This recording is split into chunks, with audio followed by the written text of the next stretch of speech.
In 2017, Daniel was on a road trip through the Midwest when he decided to stop at a small roadside motel in Kansas.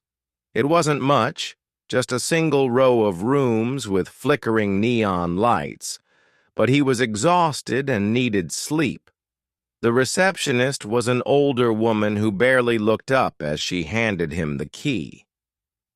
"Room 6, she muttered. As Daniel turned to leave, she hesitated. "If you hear anything, just ignore it." That was strange, but he brushed it off. The room was old, but clean enough. The only odd thing was the smell, faintly like mildew, but with something metallic underneath. Too tired to care, he locked the door, shut off the lights, and got into bed. Sometime in the middle of the night, he woke up. A whisper. At first, he thought it was the wind, but then he heard it again. Soft, urgent, coming from the corner of the room. He sat up, heart pounding, and reached for his phone to use the flashlight. But the second he turned on the light, the whispering stopped. The room was empty. Trying to calm himself, he lay back down. Just as he was drifting off, he heard it again. This time, it was right next to his ear.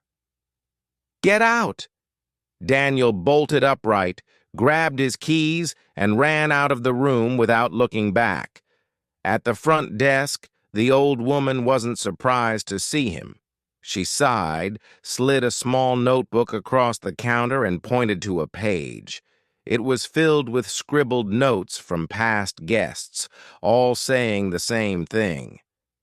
Whispering in the dark. Something in the corner. It told me to leave. Shaken, Daniel left immediately. Later, he looked up the motel's history and found that in 1974, a man had been found dead in room 6, murdered in his sleep. His killer was never caught, and some say late at night he's still there, whispering.